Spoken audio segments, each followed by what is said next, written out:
Head je ďalší príkaz, ktorý sa oplatí vedieť. Čo tak robí? Head anglického hlava, čo to môže byť? OK, tak máme nejaké dokumenty, učíme sa pracovať s dokumentami, head bude niečo ako hlavička. Takže, head vlastne zobrazuje prvé riadky v určitom súbore. Povieme si, OK, tak ako na čo to je dobré? Videli sme, pred pár lekciami sme mali nejaký súbor, ktorý sa volal Best Movies TXT a my sme si dali cat Best Movies TXT a prakticky sme si zobrazili všetky riadky, ktoré sú tam. Áno, pretože tento súbor mal len 6 riadkov, takže to bolo úplne v pohode. Ale teraz si predstav, že máš nejaký strašne dlhý súbor, ktorý má 20 000 riadkov a ty si dáš cat. Čo sa stane? No, zbadaš úplne posledné riadky toho súboru a keď ťa zaujíma to, čo je na začiatku, tak by si musel 10 rokov scrollovať. Takže na tento účel presne slúži head. Príklad, ako sa používa. Keď napíšem head medzera book txt, predstavme si, že máme nejakú knihu, ktorá má 20 000 riadkov. Keď napíšem head book txt, stane sa to, že sa mi zobrazí prvých 10. Príkaz head je tak nastavený, že zobrazí prvých 10 riadkov súboru. Keby sme chceli náhodou zobraziť viac riadkov súboru alebo menej nejaké špecifické číslo, tak tomu headu môžeme povedať. Napíšeme napríklad head minus 20. A to znamená, že prosím ťa, Linux, zobraz mi prvých 20 riadkov zo súboru book.txt. No dobre, aby sme len nepočúvali teóriu, tak si poďme hneď niečo vyskúšať. Máme tu cvičenie číslo 1. Použijeme príkaz head na to, aby sme prečítali súbor info.txt v zložke copy. OK, tak ja som kde? Ja som v domovskom adresári, teraz by som sa presunul do zložky copy, kde by malo byť nejaké info.txt. OK, vidím ho tu. Predtým, ako použijeme príkaz head, tak ja by som to skúsil s tým cat.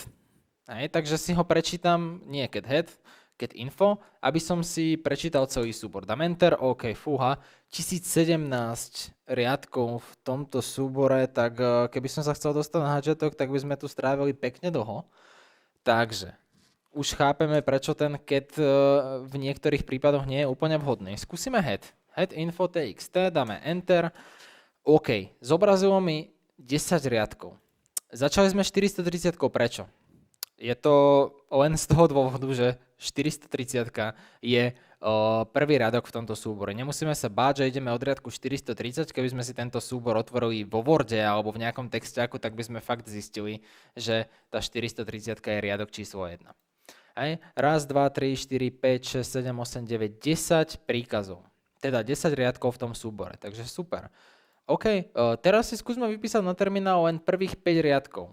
Ako sme si už ukazovali vyššie. Head minus 20 book.txt by nám zobralo to, že daj mi 20 prvých riadkov z tej knihy.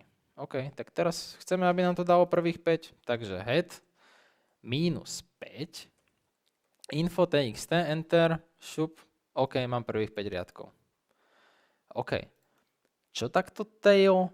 Čo to môže znamenať? Keď head je hlava, tail je niečo ako chvost alebo koniec a presne tam sa aj dostávame, je to koniec súboru. Čo by sme museli spraviť, aby sme si zobrazili posledné riadky? Zobrazenie posledných riadkov v súbore, tail book.txt by nám zobralo to, že by nám by default od základu vypísalo posledných 10 riadkov. Keby sme tam dali 20, vypísalo by nám posledných 20 riadkov. Poďme sa na to pozrieť. Použijeme príkaz tail na prečítanie súboru info.txt. Super, takže dáme si tail. Teraz by sme už nemali vidieť tú 430, ale práve tie úplne posledné riadky. Super, takže vypísali sa mi len posledných 10. Teraz pravdepodobne bude odo mňa niečo chcieť ďalej. Takže vypíš na terminál len posledných 20 riadkov. OK, tak nie 10, ale 20. Takže dáme si tail. Teraz 20, info, enter. A už vidíš, že sa nám tu vypísalo 20 riadkov. Tento súbor má 1000 riadkov, alebo má, 600 riadkov, dajme tomu. A sú súbory, ktoré sú ešte oveľa dlhšie, napríklad logy, určité